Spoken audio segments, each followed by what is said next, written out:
Now, the greatest radio shows of all time. Suspense. The Shadow Node. Washington calling David Harding, Counter Spy. Classic radio theater. The Great Gildersleeve. Fibber McGee and Molly. Dragnet. Gunsmoke. The Lone Ranger. Now, step back into our time machine with your host, Wyatt Cox. Good evening, friends of the Inner Sanctum. We go back 67 years to April 15th, 1956. We go out west to Wyoming and an episode of the program Fort-Laramie starring Raymond Burr, the stagecoach stop. And we thank you for tuning in on this Saturday. This is the 15th day of April, 105th day of the year, 260 days remaining. And yes, this is the year that you're supposed to have your taxes filed. I know there are changes. There are every year. Samuel Johnson's A Dictionary of the English Language, published in London in 1755. In 1865, on this date, Abraham Lincoln died after being shot the previous evening by John Wilkes Booth and Andrew Johnson, becoming the 17th President of the United States. A General Electric Company formed on this date in 1892. 1912, the Titanic sunk in the North Atlantic after hitting an iceberg 2.5 hours earlier the previous day. Anarchists Sacco and Vanzetti allegedly murdered 2 security guards while robbing a shoe store in 1920. Insulin first became generally available for use by diabetics on this date in 1923. Rand McNally published its first road atlas in 1924. In 1947, Jackie Robinson debuted for the Brooklyn Dodgers, breaking that sport's color line. Ray Kroc opened his first McDonald's franchise restaurant in Des Plaines, Illinois, in 1955. On that same date, the first date that individual income taxes were due, from 1918 to 1954, they were due March 15th. A huge anti-war march in front of the UN on this date in 1967 brought a wide range of speakers, including Dr. Martin Luther King Jr. Let us say it loudly and often enough so that the deaf can hear it. Stop the bombing. Let us save our national honor. Stop the bombing and stop the war. The number in attendance ran anywhere from 100,000 to 400,000. A dark day in journalism on this date in 1981 as the Washington Post gave up a Pulitzer Prize because a story written by Janet Cook was fabricated. Early this morning, Ms. Cook told us that major parts of the story that won the award were fabricated and that she did not interview an 8-year-old heroin addict. The executive editor of the Post, Ben Bradley, who also stated a large number of Ms. Cook's credentials were also fabricated. The Tiananmen Square protests began on this date in the People's Republic of China in 1989. In 1994, representatives of 124 countries and the European communities signed the Marrakesh Agreement, revising the general agreements on tariffs and trade and initiating the World Trade Organization. Kenyan Margaret Okayo came in first at the 2002 Boston Marathon, ran on this date. And Margaret Okayo. 1:45 is the course record, and it's been shattered by Margaret Okayo. Very nice. Unofficially, she took a minute off the course record. Her record would stand until Ethiopian runner Bunisha Deba would shave another 34 seconds off that record in 2014. 2013, 2 bombs exploded into the finish line of the Boston Marathon in Boston, killing 3 people, injuring 264 others. And in 2019, the Cathedral of Notre Dame de Paris in France, seriously damaged by a large fire.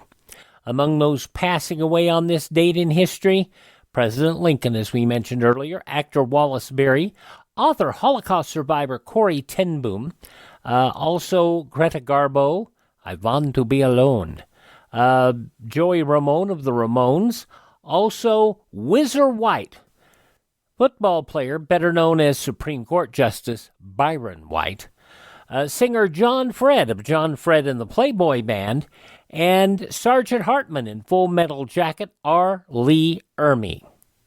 This is the birth date of Leonardo da Vinci, also Canadian distillery founder Joseph Seagram, muralist Thomas Hart Benton, also Bessie Smith, the blues singer, Alfred Bloomingdale, Hans Conried, Michael and Sarah from Bewitched, Elizabeth Montgomery, musician Roy Clark, and country singer Bob Luman. Turning 64 today, actress Emma Watson, Biff from Back to the Future, Thomas F. Wilson, 64, singer Samantha Fox, 57. He married Shanice in 2000, Flex Alexander, 53 years of age. From SVU, Danny Pino is 49. From Clash of the Titans, Luke Evans, 44. Actor Seth Rogen, 41. Hermione Granger in the Harry Potter movies, Emma Watson, 33. And from Game of Thrones, Maisie Williams is 26. Those just a few of the people celebrating the 15th day of April as their birthday.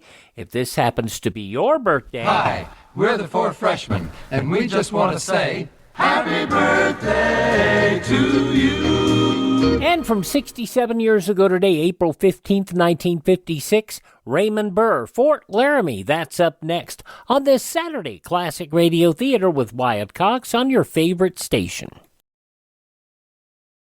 Now on Classic Radio Theater with Wyatt Cox, we go back 67 years to April 15th, 1956, Raymond Burr in Fort Laramie. At the gallop! Ho!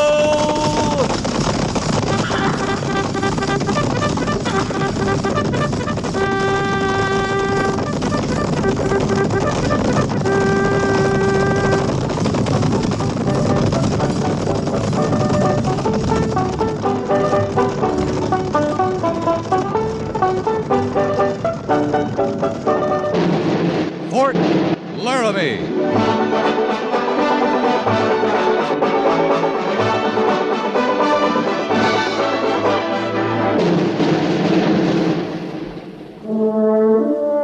Fort Laramie, starring Raymond Burr as Captain Lee Quince. Specially transcribed tales of the dark and tragic ground of the wild frontier. The saga of fighting men who rode the rim of empire. And the dramatic story of Lee Quince, Captain of Cavalry.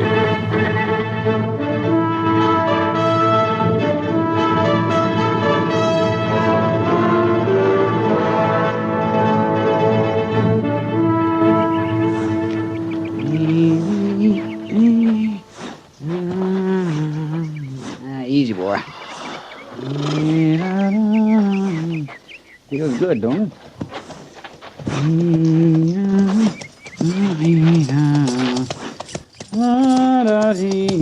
You got the whole day, Harrison?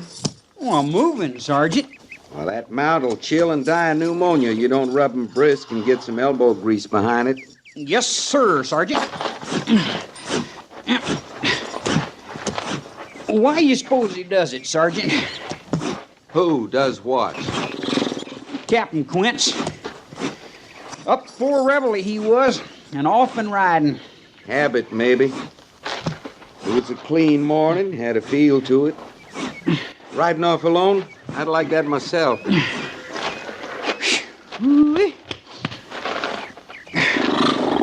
There's a touch of spring in there, all right.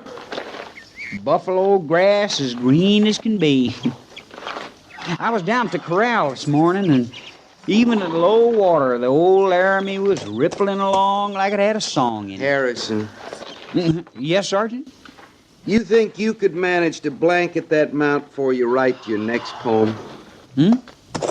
Oh, I guess I'm holding you up. Captain says he threw a nail. I told him I'd see the farrier got a look at it. Right forefoot, looks like. I meant to see to it. I got business at the saddlery anyway. Sergeant, I'd sure admire some outdoor duty today, if you could arrange it. Stable details, sort of outdoors, Harrison. In and out. I was thinking more like the hay yard, or lending a hand in the post garden, or like that. I'd be obliged. Anything outdoors? Anything at all, Sergeant? You see up there on the bluff by the old cemetery? I'm looking that way. That white patch, top of the rise? Oh, sure. I see that. Well, now, that's a patch of wild daisies, Harrison. Anybody asks, you tell them you got my leave to go up there and pick them. Oh, Sergeant. It's outdoor work. I don't aim to get myself laughed right off this post. It'd be a useful service you was performing, Harrison. Officers are having a fancy ball tonight at Old Bedlam. Well, they might give a stripe or two to the trooper who saw to their decorations. I tell you, Sergeant, I like this stable detail just fine. More I think of it, more I like it. Glad to oblige. Anytime, Harrison. Now, getting me 3 stripes someday, like as not, I'll mosey all over the post, too, on a fine spring day. I could make them daisies in order, Harrison. Why, look down there, Sergeant Gorse. Ain't that a stage coming over the bridge? It is. Well, he's riding on a flat wheel. Yeah, maybe that's why he's pulling into the fort this time of day. Being the wheelwright so near the smithy and the saddlery, I'll just mosey on down there and see what's going on. Give me that lead rope, soldier. No, here. Get to your duty, Daisy. Oh, yes, Sergeant.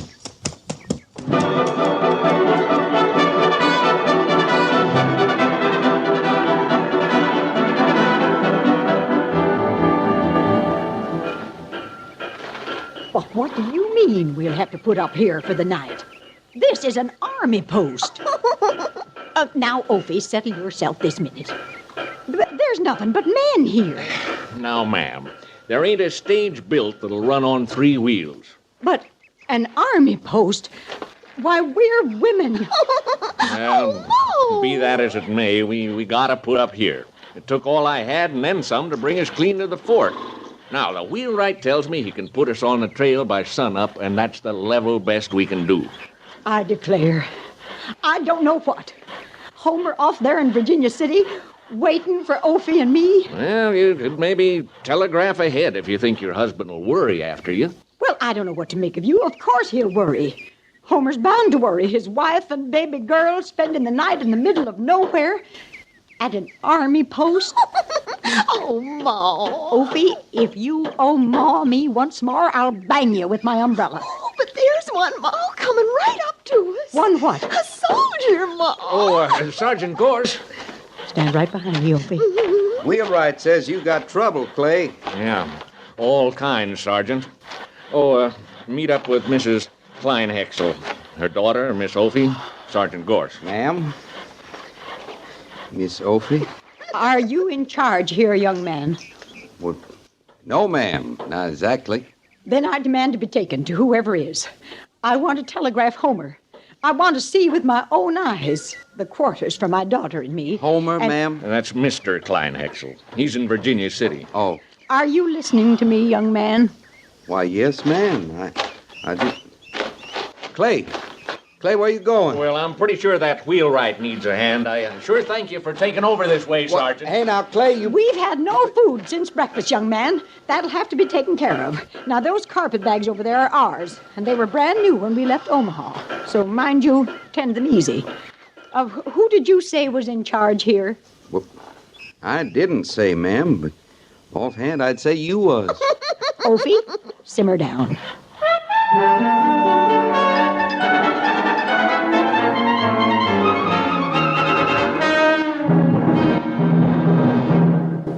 And I just wondered if you were in my position, what would you do, Captain? What? What would you do? I'm afraid I haven't been listening, Mr. Syberts. Sorry. What would I do about what? Would you go alone if you didn't have a young lady to escort? To the officers' ball tonight.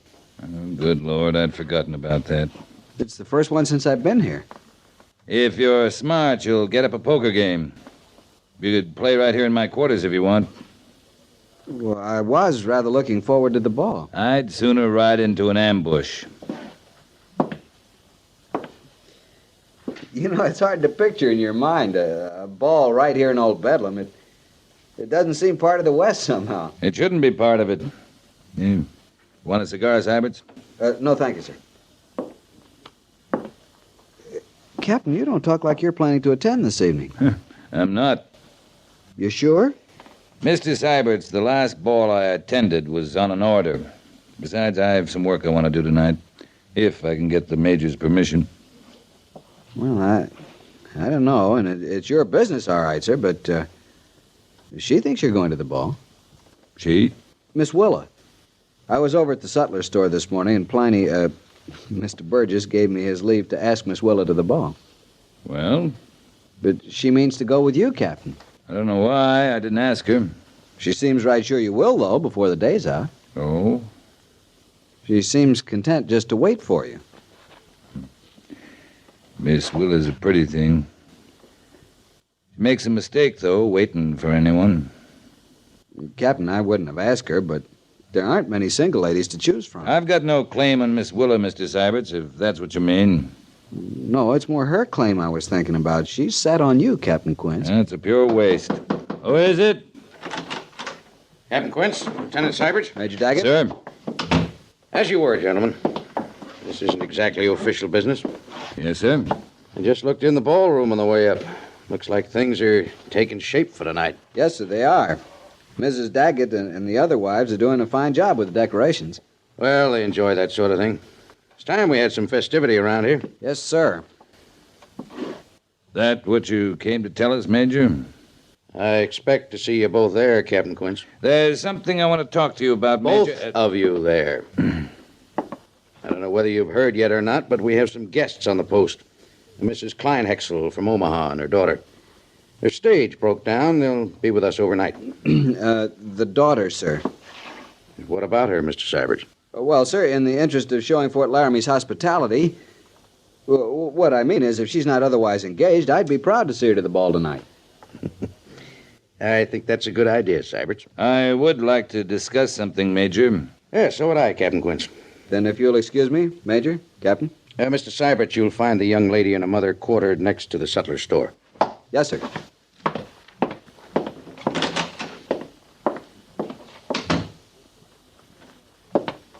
Well, Lee? If we can forget that pink tea a while, Major. I told you, Lee, I expect you at that ball tonight.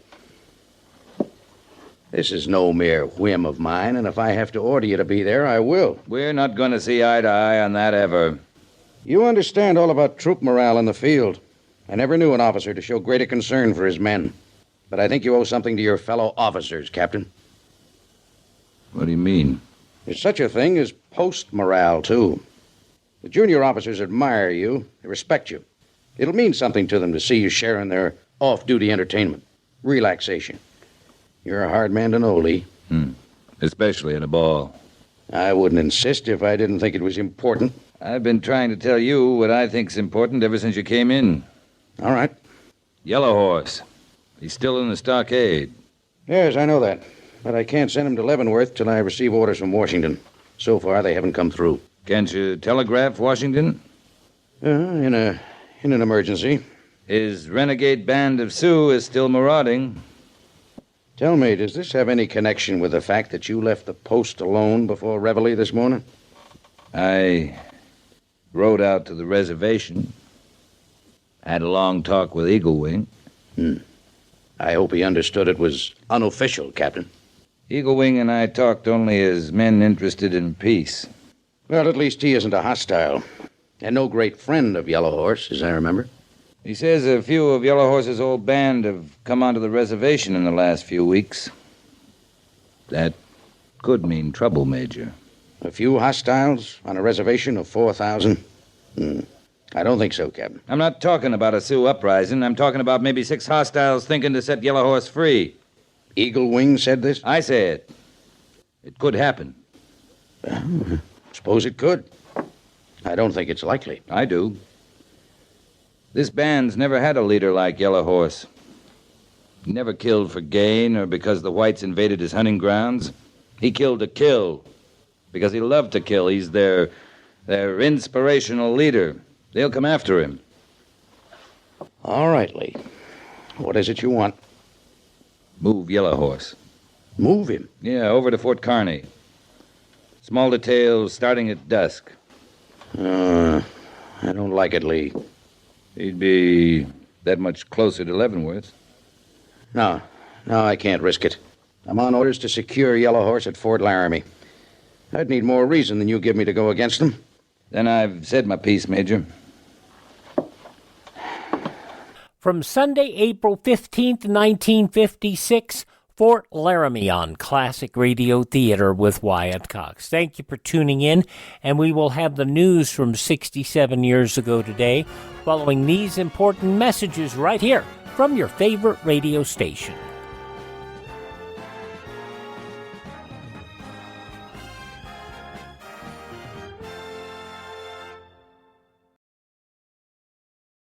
Just when you thought it couldn't get any better, Mike Lindell and MyPillow launching the MyPillow 2.0.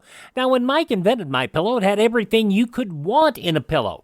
Now, nearly 20 years later, he's discovered a new technology that makes MyPillow even better. Of course, the patented adjustable fill of the original MyPillow, but now with brand new fabric with a temperature-regulating thread, it's the softest, smoothest, and coolest pillow you'll ever own. Say goodbye to tossing and turning and flipping your pillow over in the middle of the night. And more great news on the MyPillow 2.0 buy one, get one free offer with my promo code Wyatt.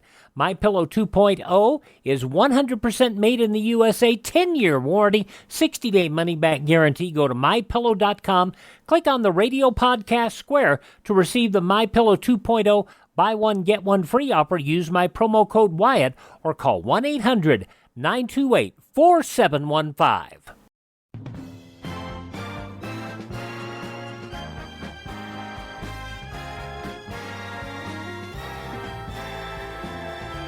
Thanks for tuning in to Classic Radio Theater with Wyatt Cox on this Saturday. We're listening to an episode of Fort Laramie starring Raymond Burr, as it was originally broadcast Sunday afternoon, April 15th, 1956. In the newspapers of that Sunday 67 years ago, these were some of the headlines. Secretary of Agriculture Benson today called the politically explosive farm measure a bad bill, but said President Eisenhower still was undecided whether to sign or veto it. The White House said, meanwhile, the president will announce a decision regarding the bill early next week, possibly Monday. At a news conference after a long meeting with Eisenhower, Benson said he felt the president is nearing his decision, but added, "I'm quite sure it has not been made in his own mind yet. It's a very difficult decision to make." The U.S., in an important move to stabilize the Middle East, will announce next week its decision to throw new support to the five-nation Baghdad Defense Pact strung along Russia's southern frontiers. The new U.S. pledge of support will be announced formally in Tehran Monday by Deputy Undersecretary of State Lloyd W. Henderson. He will voice the pledge at the opening meeting of the Baghdad Pact Council. The Tehran meeting is designed to shore up the somewhat shaky foundations of the new defense organization and to expand the economic activities of the alliance. Dag Hammarskjöld arrives tonight from apparently encouraging talks with Egypt's leaders on the Middle East. Before leaving Egypt, he said, "I have done in Cairo what I came to do."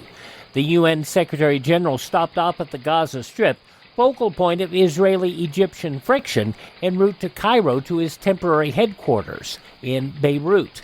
He also stopped briefly in Israel. The Eisenhower administration is hardening its foreign aid policy. The idea is to make it increasingly difficult for nations in the Middle East and elsewhere to get American help if they accept aid from Russia.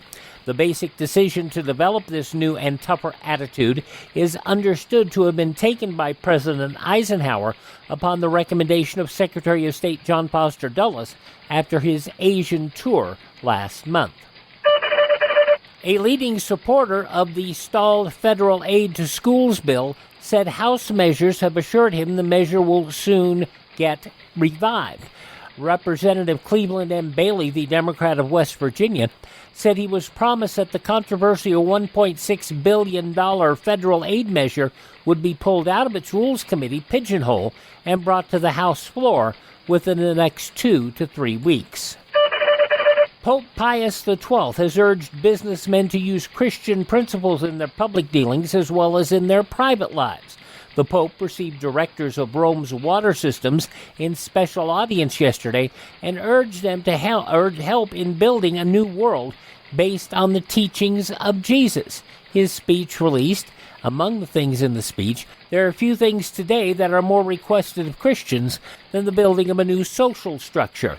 Be Christians, he urged, in your business life, living the gospel in your relations with workers.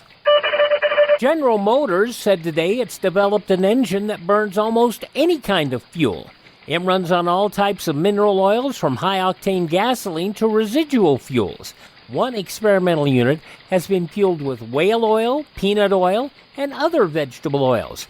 GM President Harlow H. Curtis said the XP500, the first automobile in the world powered with such an engine, will be unveiled May 15th to 16th at the dedication of GM's new technical center. And those some of the day's top news stories as reported in the newspapers of Sunday, April 15th, 1956, on your radio Fort Laramie. You'll hear the conclusion next on this Saturday Classic Radio Theater with Wyatt Cox. Sunday's Classic Radio Theater with Wyatt Cox, an episode of the West Coast program Calling All Cars from 88 years ago. April 16th, 1935, the case of the Midnight Phantom. A burglar has been discovered on Hollywood Boulevard. That's coming up on Sunday's Classic Radio Theater with Wyatt Cox. But now the conclusion of Fort Laramie starring Raymond Burr, 67 years ago, April 15th, 1956. Lee, you feel pretty keenly about this. Why? Maybe it's not important. I asked you a question. All right. Call it a symbol. We could have killed him when we took him. But we held something out to the Indians, a fair trial. White man's justice. Yellow Horse was tried fairly. And sentenced fairly. The Indians know that. Yellow Horse should pay for his killing. Legally. If an escape is arranged, even if he's killed in the attempt, he's a martyr to every red man because a white man killed him. Sure, I don't disagree with any of that, Lee. But your answer's still the same. It has to be. My orders are clear. I have to respect them. I wish I could count on your understanding. I wish I could give it to you, Major. All right, Captain. We both had our say. Now let's forget it. I'd like you to join my party this evening. That an invitation, sir? That is an order, Captain. Yes, sir.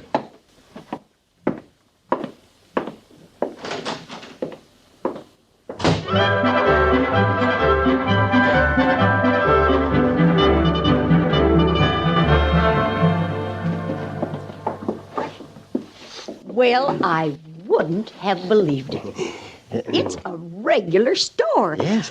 I declare, Mr. Burgess, it's the equal of anything we have in Omaha. Oh, yes, it is. Chicago, New York, Boston. Yeah. Pliny Burgess bows to no one when it comes to merchandise. Now, this bowl of cloth. Ophi, just look at the quality. Those threads. Pure gold, madam. Pure gold. Why, there's no such thing. Well, in color, I mean. Yes, pure gold. Oh, well, yes.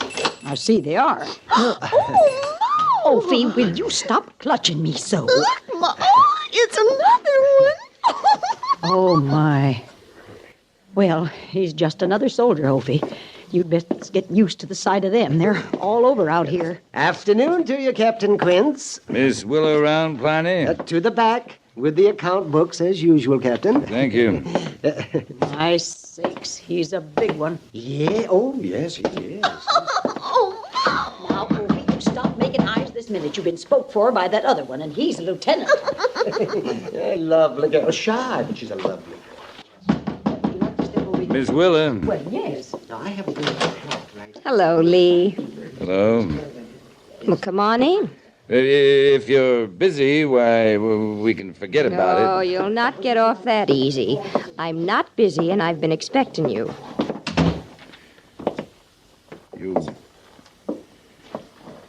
You shouldn't wait for me, Willa. You know that. Sit down, Lee. Thanks. I don't wait for you. As you say, I know better than that. I wait for Major Daggett. How's that?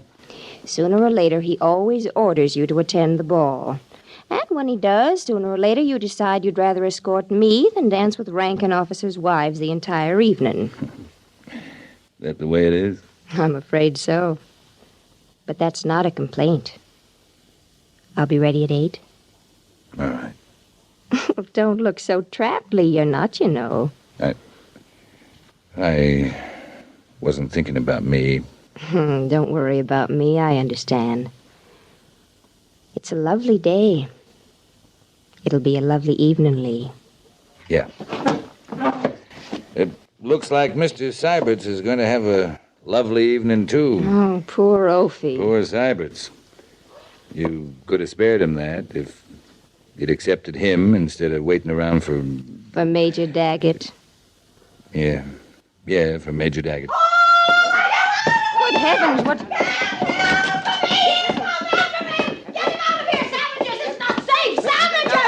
Madam, please. Get him off!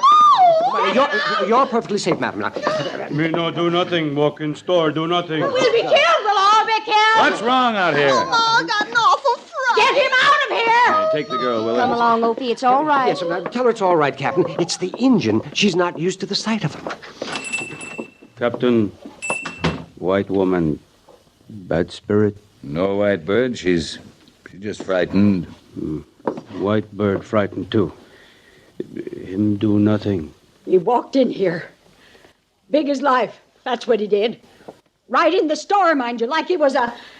Human being? Yes. Like he was a human being. Is that all he did? Well, yes. But if I hadn't cried the alarm, we'd have all been massacred. That's what they do, you know. White Bird go. Come later to trade. Well, now, you bring silver and more blankets, White Bird?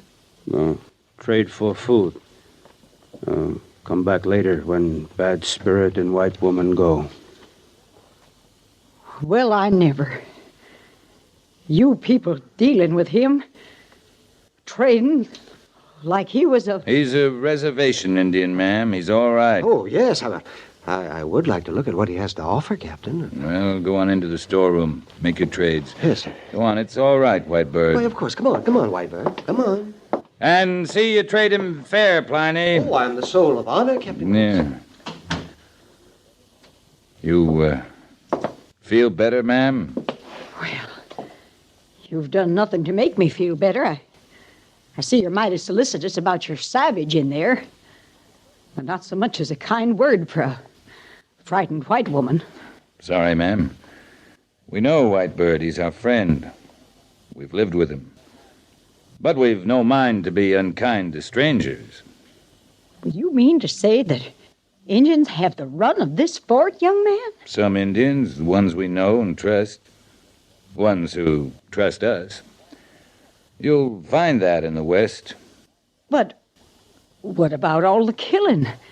The massacres, that's all you hear in Omaha and near all you read. How many whites the red savages have murdered.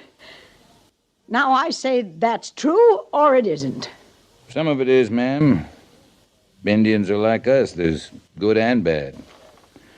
We've got a bad one on the post, Yellow Horse. But he's in the stockade. That's as it should be. You think that, don't you? I think that. Well, it's a pity you can't tell by looking. Oh, you can sometimes if you know what to look for. But that comes with knowing folks. White men or red men. At face value. It's a risky business, young man. Many's the time I've been dead wrong in judging a body on first sight, I mean. Of course, I'm talking about white folks. You planning to live in the West, ma'am? Virginia City. Homer's out there now. Ophi and me are going to him. Sakes, I guess I got a lot of learning ahead of me. A lot of learning.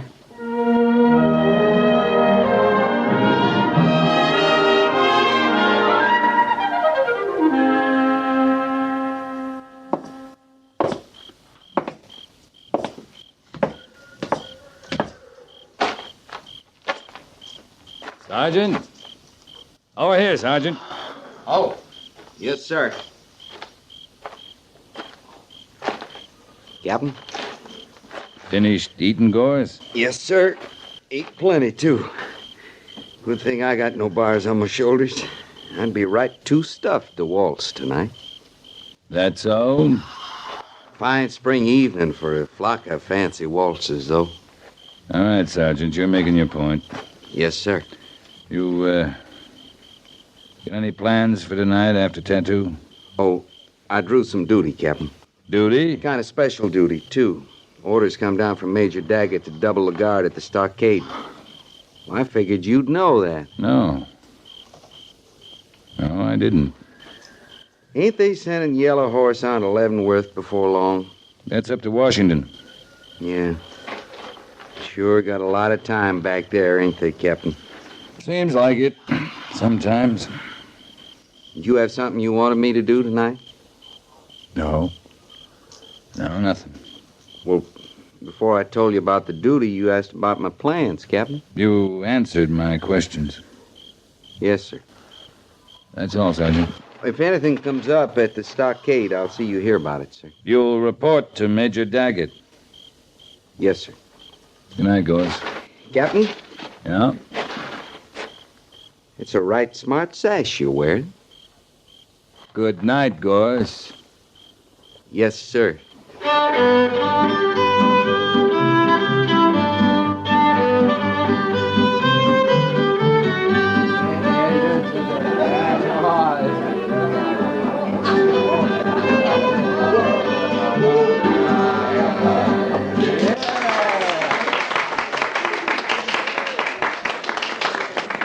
She's been trying to get your attention for the last half hour, Lee.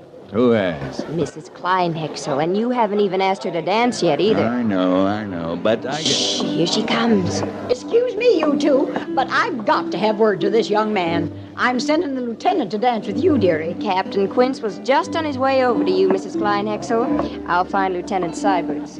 Well, shall we, Captain? Proud to, ma'am. I could waltz with a glass of water on my head and never spill a drop. That's what Homer always says. You try it with me, ma'am. You stand a chance of drowning. There's good humor in you, young man. I like that. Thank you. Oh, I'm sorry. I wanted to tell you, I went out on the veranda for a breath of air a while back. And when I first saw them, I came near to screaming like I did this afternoon with the other Indian. You're developing a real eye for Indians, ma'am. Yes, I am. I've been trying to recollect, though. I don't believe he was wearing them in the store today. White bird? Wearing what? The feathers. No, ma'am, he wasn't wearing feathers. I didn't think so. Now, these Indians was. Well, maybe it suits their fancy.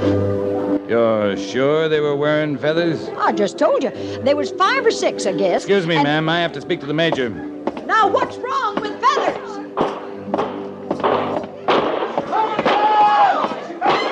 Major Daggett, sir! Where are those shots coming from, Captain? That's a stockade, Major. Seiberts! Lawson! Let's go!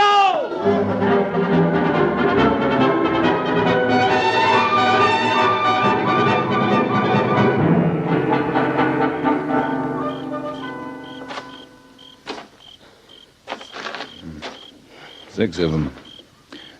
All dead, Sergeant? Dead Injuns, Captain. Good thing you doubled the guard, Major. What about Yellow Horse? Oh, he was whooping for a while. But I checked him. He's got his health, all of it. Captain. Yes, sir? Fall in a detail. I want Yellow Horse on his way to Leavenworth no later than noon tomorrow. Any questions? Just one, sir. What about Washington? I'll telegraph Washington tonight. Oh, Captain. Yes, Major. Thank you.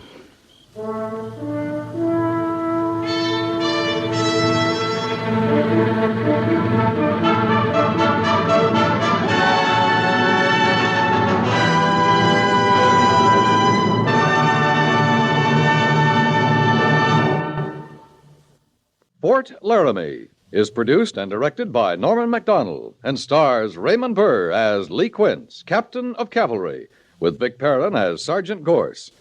The script was specially written for Fort Laramie by Kathleen Height, with sound patterns by Bill James and Ray Kemper, musical supervision by Amerigo Marino. Featured in the cast were Jeanette Nolan, Sam Edwards, Eleanor Tannen, Harry Bartell, Jack Moyles, Shirley Mitchell, Howard McNear, Frank Cady, and Jack Crucian.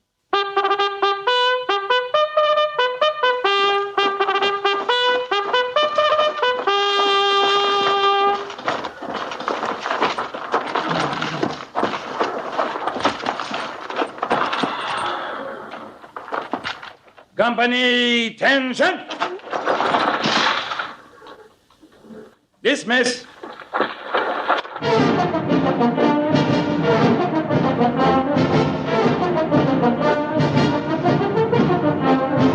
Next week, another transcribed story of the Northwest frontier and the troopers who fought under Lee Quince, Captain of Cavalry.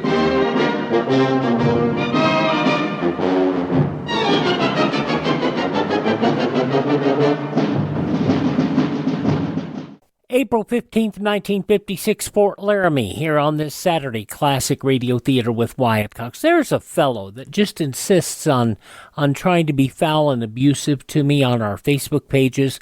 And to Vincent in Union City, New Jersey, don't bother contacting me anymore unless you have something intelligent to say, which I doubt that's going to happen, but, you know, we can always pray. We pray for people who have nothing good to say about anything. We try to be tolerant of people with opposing opinions, and, you know, what can I say?